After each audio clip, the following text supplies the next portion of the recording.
Welcome back to the Getting Results Inc. podcast. I'm Coach Gino, and alongside is Super Coach, Coach Ken. Super Coach, how you doing today? We are once again at the point of the spear, keeping America safe for capitalism. Indeed we are. Today we got a special guest with us on location, no less. We have Rob Wallace from Purpose Wealth Management down in Anderson, South Carolina, and on location in his airplane hangar at Anderson Regional Airport. Rob, welcome to the podcast. Hey, Gino, thank you. Thanks for having me. Now, for Rob, it's a pleasure to have you. It's also an honor. Now, for any of you that are raving fans of ours, you will notice that on January of 2024, January 25th to be exact, we did a podcast with Mr. Wallace about ecosystems. And part of that ecosystem that he was creating was around golf, was around airplanes, and just rotating that, right? Of being very specific in who his clients are and who else is he's trying to attract. But most importantly, it was about him being in alignment with himself, okay? Because the man loves to golf and he also loves to fly. Now, if you don't know much about Rob, or if you don't remember that podcast, he is the founder of an institution called Anderson Aviation. And it's through Anderson Aviation, he's recently run a 5K. But the real reason why we have Rob on the podcast today, it's because literally all of us right now are in the presence of a real life hero. Someone who went out of their way to reduce the suffering, or not even reduce suffering, to save lives. And it was because he's in alignment, because of us working with him and getting him clear on who he is and what he's about and his love for airplanes, that created an amazing opportunity to provide levels of assistance to the tragedies that happened in North Carolina, levels of assistance beyond comprehension. We have a saying at Getting Results that says, knowing how way leads on to way. Because when you are in alignment, you will go further and faster and less fuel. And if you live a life by design, I believe the Creator God rewards you in ways beyond your level of understanding. And the impact that Rob has had on his community, on the neighboring state, has been phenomenal. He's been in, I think I heard that you were mentioned on CNN, that you've been in USA Today. He has had countless interviews from local reporters, not only local, statewide, as well as national, for all the work that he has done in North Carolina. And we're going to dive into his work that he's done there and what that's created and what the impact of that's been. First, since he is on location in his hangar. Now, for all of you out there, I've been coaching Rob a long time, and I know he's got an airplane, and he loves the airplane, and I'm like, dude, what is your slight edge? How can you take advantage of your airplane and airplane lifestyle? And he said, well, Ken, I have a hangar. I'm like, all right, you got a refrigerator? And he's like, no. And I pestered him for, I don't know, months to get a refrigerator. Yeah. And so, Rob, give us a little tour now of your hangar. All right, I'll try to keep this as smooth as possible, but I've got a patio set there, a couch that's really low to the ground so the airplane can fit on top of it. And then over here, we have just a kegerator that has two kegs, Mick Ultra and Holy City right now, Pilsner. And then that is so not only did he get a refrigerator, but you got two kegerators, like two kegerators, two kegs. You got a craft beer. Choice. You get choice. Michelob Ultra. You got space in there to hang out with people. Like, why would you ever want to have beer in your hangar and have a couch? I don't get it. Like, dude. Yeah, it's a fun place to be. I mean, after we have our aviation association meetings once a month, and the goal is to have people come to or come to the hangar after the meeting and just hang out and kind of debrief and get to know each other just a little bit better. Nice. So you don't fly after you have your Michelob Ultra or your other ones, right? No flying after that, Gino. Good. Just making sure. Just making sure. Yeah, that's post flight debrief is the beer, Right, Just right. so and not pre-flight. that was for our listeners. And by the way, if you're a listener of the podcast, if you want to see the video version of this podcast, you got to go over to YouTube to our channel, Getting Results Inc., so you can see the hanger. So just want to make a note of that too. Yeah, it's phenomenal. But notice in creating an environment where he can socialize with people, what that does is it increases likability and trust. People do business with people, right? And people especially do business with people that they like and they trust. Now, the interesting thing about that concept of likability and trust, wherever it is established, it transfers into other domains. So if you needle on that or think about that for a little bit, it transfers into other domains. So if someone likes and trusts Rob because they know him from the airport, maybe they've flown with him, maybe they've had a beer in his hangar, they are much more apt to do business with him, right? Because he's a known entity as compared to if he was just a stranger or he's just a face on a billboard. Yeah. That's right. Rob, how many meetings do you typically have? How many times do you have guests in your hangar that you're doing such activities? Well, as often as I can, a lot of times, Gino, you're out here doing work on your airplane or cleaning up the hangar, or you just got done flying, and there's someone else that's out here doing the same thing. So they start to learn who you are, or they're going to stop by the hangar just to see how your flight was, or check out your plane, or any of that, and that just creates conversation. They want to hang out a little longer. Offer them a cold drink or something, and just try to establish a relationship and grow the relationship a little more. Awesome. Powerful example of a bump and pass. Hmm. It's perfect. It's convenient. It's on his territory. Shared interest in the airplanes. I mean, it's just a powerful next level move. This is our koozie and our logo for the association, but there are stickers for the association that I've had made.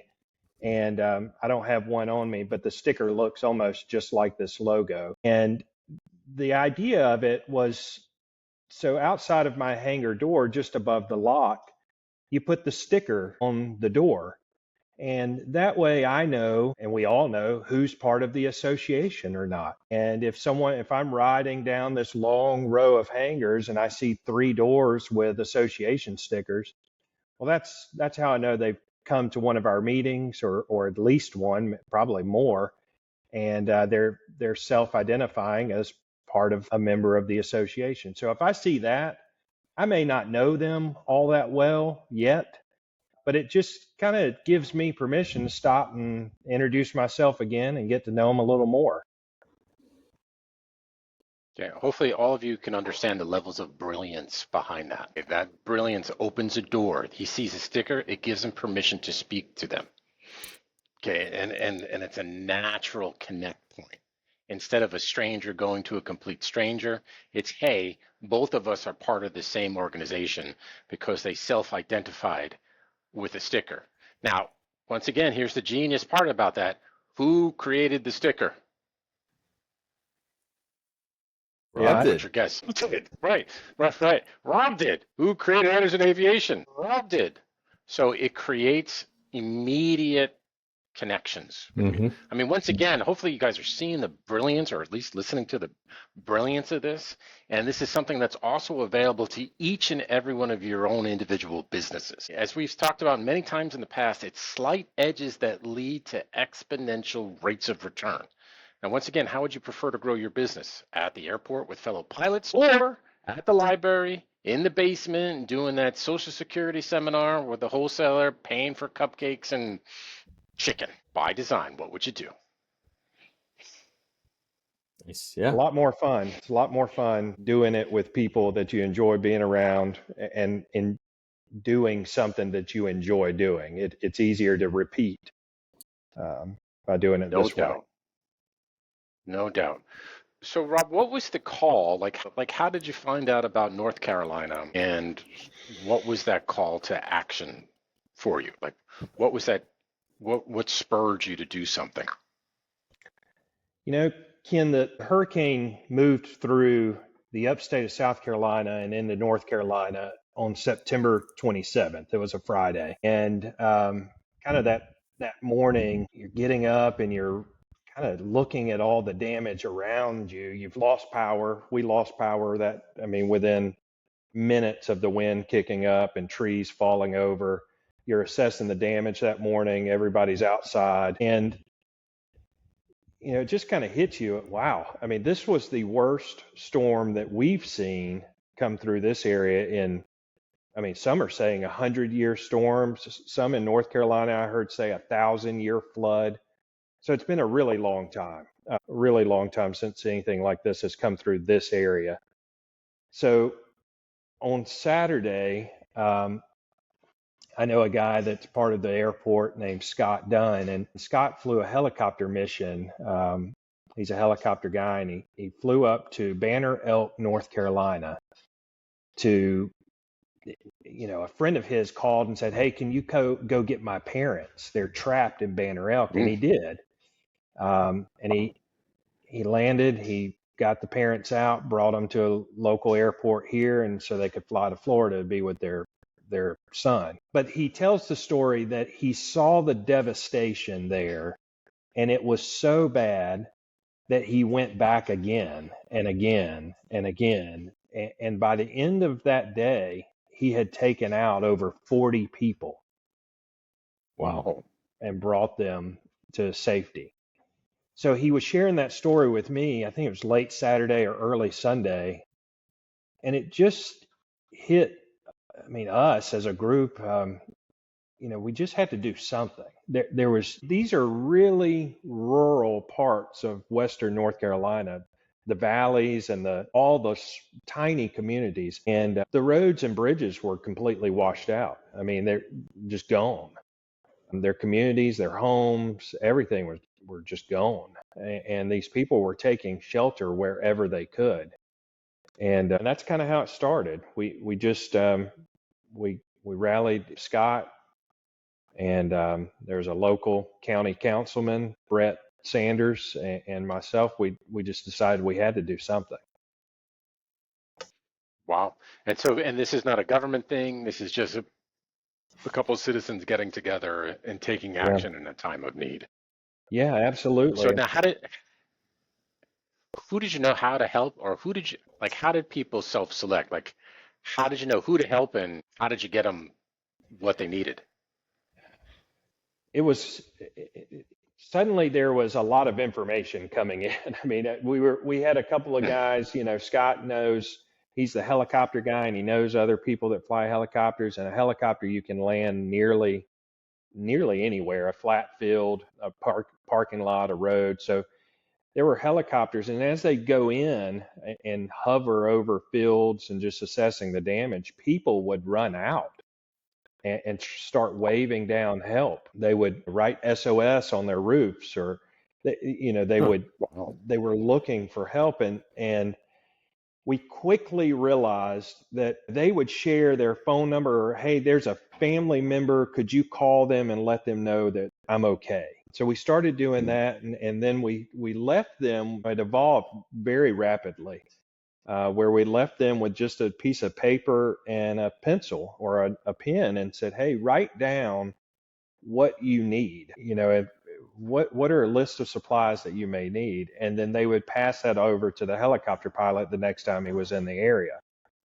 And we identified 6 or 8 spots, in different counties that we were going to help. And we started very quickly getting donations here at the airport. The whole, big maintenance hangar was just full of supplies, and people in the local community just quickly stepped up. Wow. Wow. And so now there'd also other helicopter pilots come in from out of state? Yeah, we once the word started traveling, we quickly made a Facebook page, and we started putting together, this is the list of items that we need, and this is who we need. We needed pilots, we needed helicopters, we needed airplanes, we needed all of the above. And we had, a guy from Jupiter, Florida, that stepped up and said, hey, brand new helicopter, beautiful search and rescue helicopter that he had converted to just a great passenger vehicle, basically. And we removed some of the seats in it. We loaded it down. It could carry 2,000 pounds at a time and get almost anywhere. So he sent that up from Jupiter, Florida, and we were allowed to use it with his pilot. And we were allowed to use that for probably a week. This effort started and it carried on, daily for about 12 days, and just 12 consecutive days of flying missions, and eventually started getting trucks and trailers into the area as well. Rob, how many missions did you run? We flew, if I had to guess, it was probably close to 300 missions. Come on, Airplanes. 300? Yeah, airplanes and helicopters. I mean, pilots. So we got the word out pretty quick through the Anderson Aviation Association that I created. We've got about 110, 15 members, and they know people. And then it just started. I had people calling my office that didn't know. I never met them, and they've never met me. They just heard of our efforts and heard who I was, and they reached out to the office, and they were calling just to volunteer resources. So they were hiring planes to fly. And we had a huge cargo plane from West Virginia that someone donated for, I think it was 3 or 4 days, with the pilot. And they came in, they paid a cargo for it. plane? Yeah. Wow. Who is that? Yeah, we just a guy that heard about our efforts, who actually lives local, and he heard about our efforts and wanted to help, and that's what he did. He knew somebody that could find that plane and the pilot, and that's how we got him. And we had more than Wow. that. I mean, there was a helicopter from Jupiter, Florida. There were guys from West Virginia that flew in. There was an airport in Macon, Georgia, that was trying to do the same thing, but didn't quite have the resources that we have. So they decided it'd be best if they were a donation site, and they just got the donations and brought them to here to Anderson. And from Anderson, we had probably on average 40 plus volunteers every day that came to the hangar. And as cars, I mean, from 8 in the morning to 6 in the evening, cars just lined up dropping off stuff. And we had people helping to unpack it and then weigh it, sort it, put it on pallets, and then get it in the plane and get it out. And that's how we were able to we sent out, it was a little over 1 million pounds of resources to the people of Western North Carolina. It was amazing. And you guys did this, once again, you guys did this by yourselves without coordination from state, local, or federal government. That's right. That's right. This was 100% grassroots. We had, we raised money. We had local foundations that were very generous. So whenever we had a need and we didn't have, people had not donated it, we had the resources to just go out and buy it. And that's what we were doing. We had people, and we had nurse practitioners that were volunteering, and doctors that we were able to send on the helicopters and the planes, to meet the people in the communities and to see if they needed medical assistance or if they really needed to be evacuated. Wow, so you're actually dropping doctors in and nurses and yeah, we had a nurse practitioner. communities. I mean, the needs evolved over time, Ken. I mean, the first day or 2 days, all you need is food and water. And then as you get food and water, you needed water filtration, so charcoal and water filtration kits. And then you needed heat and blankets, and then you needed tools because it was starting to dry out enough where you could dig and pull back limbs, so shovels and rakes. And then as they started doing that, all the trees were pushed over, and yellow jackets were in the area. So the yellow jacket nests were disturbed. They were coming out and beginning to sting people as they were trying to Oh my clear the God. debris, and they were having allergic reactions. So Benadryl, EpiPens, those kind of things were big needs, and we were able to get that for them. That's I'm blown wow. away by how you guys could coordinate. Not like you had time to prepare this and get systems in place. And so, who was the center of all this? Who helped coordinate all this? Because it sounds like there's a whole lot of different participation coming from different places. How did that go down? It was certainly a team effort. There was a team of people. I would help coordinate when there were needs like that. And, I'm from this area, have a big network of people that I know. And people were actually, when they learned of it, they would call me and call, Anna, my wife, and people we haven't talked to in years and years to say, hey, what do you need? What can we do to help? And that's just kind of how it worked. And we had the county council, the county councilman that was helping, Brett Sanders, anything that we needed resourced from the county, they were able to help us with. And we had some state officials that were helping as well. So when we needed to get people, medical supplies that aren't necessarily over the counter, we were able to make some phone calls and to work on that. And we were able to get them what they needed, EpiPens and insulin and glucose meters and believe it or not, ostomy bags, things you don't really think about that, Yeah, you're right. You glucose guys, meters. well, that's Um, life-saving stuff. It's comforting to know that there's still so much good out there, and that people will really rally the community and come together to do something like this and be able to coordinate all these different resources and come together. Dude, think about that. I mean, what happened there was, you see that in movies where, like, Armageddon, like everything gets cleared out and no one's has resources or ways to get in or out, and then all of a sudden you guys kind of came in and were able to provide that support and that life-saving type of activities Yep. and resources. Amazing. Just amazing. Right. It's amazing. It's mind-blowing. it is amazing. It did a couple of things. It certainly restores your faith in humanity. There are Totally. people that Totally. want to help.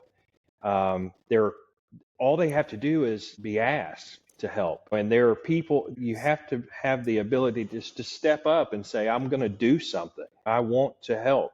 I'm going to start this effort. I knew as soon as I heard it, we had to do something. And then once we kind of started, it did it itself. It just grew and grew and grew. And all we had to do was get the messaging right and get the resources and the people pointed in the right direction. And it was amazing. We didn't have school here. School was out for probably 9 days. And Wow. it is amazing that out of the 40 or 50 volunteers that we had on average every single day, I'd say a third of them were kids, teenage or less. And they would come out, my kids included, and they would call their friends and say, hey, what are you doing today? Why don't you come help? So they started recruiting their friends and business owners and others, donating lunch and breakfast every day for the volunteers. I mean, just amazing. That you can't be more proud of the community and the surrounding communities and what all we accomplished together. It's amazing. It's amazing. So in the School of Austrian, little economics lesson, in the School of Austrian Economics, there was a guy by the name of Hayek. And if you ever get a chance, look up the Austrian School of Economics. And what it's really about is about free people, free markets, decentralized control. What Rob did is an example of something called spontaneous order, right? That spontaneous order, it wasn't FEMA, it wasn't the government, right? Like who will build the roads? It's this idea of spontaneous order that people come together when there is a need to solve problems. And I think that's just a great example of simply people coming together, seeing a need and figuring it out without centralized control. Yeah, coach, and it comes back to, remember, we always talk about they, right? They should do something about that. They should help those people, Yeah. right? And what Rob and his community did is they said, they is us. Let's go Yeah. do something about it. And so I applaud you guys, because it's very easy to just point that and say the government should handle that, or someone so should take care of that. You don't even live in that state, and yet you and your community were helping another a whole other community in a whole other state. So really amazing stuff. Yeah, and it's just really, it's an emotional time, range of emotions happening, and just when you fly into these communities and you drop off stuff and you see how grateful these people are that, you know, FEMA and National Guard had not gotten to them yet. They were still trying to figure out, the roads and the bridges. We had the ability to come a different way, and we were able to execute on that really quickly. So that was what was just amazing, and the people were so grateful. They'd welcome you with tears in their eyes. It was just, and they would write notes and little cards to give to you, thanking you. It's a memory that will last a lifetime. That's awesome. So in your adventures, I mean, what are some examples of things that you saw or experienced that sort of either left a mark or shifted you or that you'll never forget?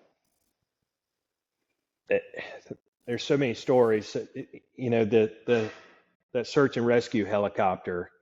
Um, we had that helicopter every day for several days, and they had come in for the day thinking it was their last flight for the day. It was winding down. It was starting to get a little dark or dusk, and he had gotten a picture on my phone of a Post-it note, and that Post-it note had a list of supplies that these families and kids had taken shelter in an elementary school, and on this list it was rakes, and I've saved it. I'll save it forever. It's set, rakes and shovels, and in the note it said fresh produce if you have any. They wanted fresh produce, and heaters, blankets, all the stuff that you would think of. But the very last thing on this list were Bibles, and they wanted Bibles. That just it stood out to me. And as this helicopter, these guys had landed and they were thinking they were done for the day, I met them out there. We didn't have these things on hand. So I had already sent my wife and someone else to go buy this stuff. And I went out to the helicopter. I said, I just need you to make one more mission, just one more. And they were tired and, can it wait? And I said, let me show this to you. And I showed them that, and, it was touching. And even they were like, yep, let's do it. So I bet you within 2 hours from the time that I received that note to the time that those people got that list of supplies, it was 2 hours. And just how thankful they were for that.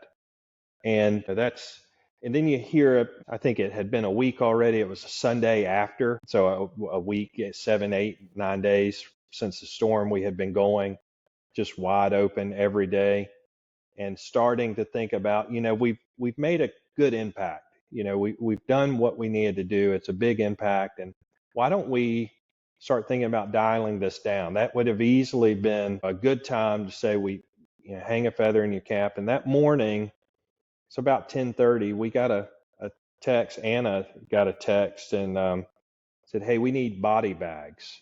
Oh, As they were starting to go into further, they were finding bodies, and they were needing body bags. And it just hits you that we didn't have power, and we were tired, and all of our little complaints were just that little compared to what these people were actually going through. And at that point, I didn't care. I mean, let's just keep going until all of their needs are met. Let's just keep going. And that's what we did. And we were able, through resources to facilitate what they needed and get that to them. yeah, I'm just curious. How does one source body bags? We had a resource here that was actually helping was a local coroner. And through the Coroners Association, they were able to get body bags delivered. to the volunteer fire departments, churches in those communities. Wow. Wow. So now is the operation complete? Are you guys ramped up now or still doing stuff? Yeah, I would say, I mean, we made contacts with about one or two people from each one of the communities we were taking supplies to, and there were probably 6 or 8 communities. And we'll check on them, and they have ways of reaching out to us, and we'll check on them. And we sent a truck and trailer up probably 10 or 12 days ago, full of heaters and blankets. The weather was changing and getting cooler there, so they needed heaters that they could run, propane heaters that they could run inside. So we bought a bunch of those. We bought a bunch of the propane cylinders, and they needed additional supplies that we sent up there. So we sent another probably a truck and trailer with 30,000 pounds or so of supplies. And since then, we've continued to check on them, but the roads are getting better. They're at least passable to an extent where if they've just fully washed out, there's gravel there that they're able to get side by sides in and out and take supplies. And the bigger NGOs and organizations are able to get in and help more now. So a month later, they still don't have power. Yeah, that's right. And some Wow. that I've talked to aren't expecting power until January. So many have dug their own wells just to get fresh water. Amazing. Yeah, it's Amazing. unbelievable. It's unbelievable. You know, that's this something like that has not passed through this area for many, many, many years. So you don't know how just devastating it can be until it happens. Yeah, so Rob, we saw a lot of the images on television. You obviously saw it in real life. I imagine there was a big difference. Yeah, it's surreal. It's just it's whole towns are gone. Streets, stop signs, landmarks, they're gone. And you'd hear stories of kids just they're lost because there's no landmark. You can't say go down the road and turn right at the stop sign. It's all Wow. so you had people and families that were separated and just they're kind of lost and looking for one another. So yeah, the devastation. We just took a flight up this past Saturday just to kind of look at the area, and you just fly over and you see roads and bridges still washed out. You see houses just toppled over. An airport that had a 4,000-foot runway is now 2,500, 3,000 feet because the sand and silt is covered the 1,000+ feet of runway. It was just a lot of washout. Wow. Wow. Awesome. Amazing story, Rob. I mean, just to Ken's point, you and all everyone involved were real life heroes for sure, and it does make me feel bad. It's like kind of thinking about, man, up my way. I gotta make some friends with some helicopter pilots and things like that, man. Jeez, Yeah. you got a great network there. You need an evac, you get an extraction. You never know, right? You get an extraction hot. It's incredible. Like stuff you wouldn't think about, right? And and every day right now we got it so easy regardless. Like to Rob, what you said earlier, right? Put it in all perspective. Like my morning didn't go well. I missed, I didn't do my workout. I'm mad at myself, but it could be a hell of a lot worse. Yeah, right? That's right. Yeah, it makes you realize just how small you are compared to a lot of other things that are happening. I mean, people have many more problems, much worse problems than I do. So when I get grumpy or tired or something didn't go my way or this person didn't call me back or whatever the reason, the thing is, it's putting it into perspective and realizing what needs to be worried about and what doesn't need to be worried about. Yeah. Incredible. How powerful. What would you say in conclusion of this event? Like, are you guys setting up what happens if this happens again? Well, we learned a lot, and I really, um, if it does happen again, I think that this community and what we have, everybody has, is just so proud of what we were able to accomplish. Still today, meeting people that I'm introduced to, and they say, "Yeah, I dropped off stuff to that. Yeah, I helped with that," and there's such pride that people feel, and I just think that that's a big part of it, just knowing that it's possible, that this can be done, and like you said earlier, you're not waiting on someone else to do it. Let's take matters into our own hands and help others, and that's what we did. And I think just knowing that that's possible and it has been done, if it happens again, we're poised to really lead the effort in helping. No doubt. Awesome. Well, I think we definitely appreciate you sharing the story with us. We are definitely proud to know you've made a big impact on the world. And I'll go back to this idea when you're in alignment, you go further and faster, less fuel. That way leads on to way. Because who would ever thought, right, creating Anderson Aviation would have led to this, and you left out the part is that Rob ran or sponsored a race, like a 5K race at the airport to raise awareness around the airport. But to do this race, you needed to set up a 501c, right? So a 501c so people could donate to make the race happen and have sponsors, etc. But what was really amazing about setting up the race, and not only setting up Anderson Aviation, is that 501c became a vehicle to get bigger donors or the big foundations to donate money towards the North Carolina relief effort, because they couldn't do a GoFundMe page because the paperwork's not there, or you can't. Rob, you can film the answers. Why not? Because it's not clean, if you will. But because of that 3C that Rob set up, I mean, we got hundreds of thousands of dollars in Yeah, donations. it was.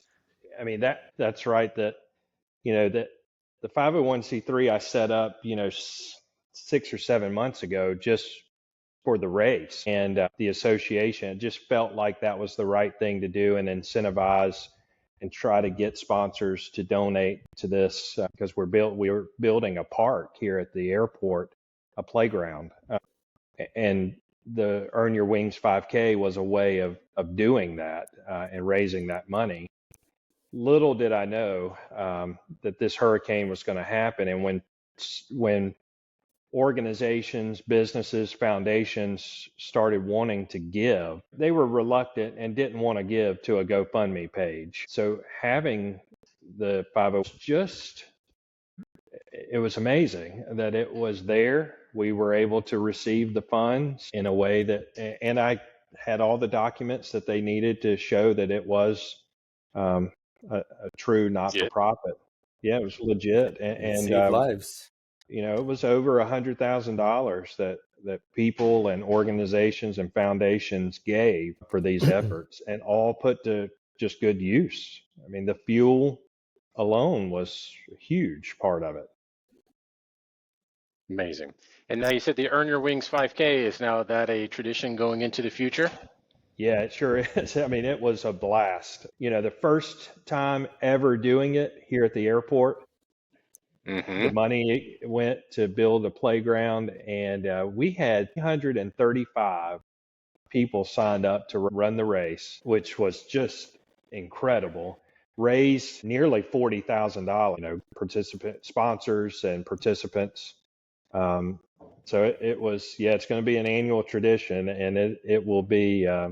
It's only going to get bigger. It was the community coming out to see the airport and the airplanes that we had on demo, and parachuters jumping to start the race. So all this, two of the main sponsors, their banners were by parachute, or parachuters jumped with the banners strapped to their back.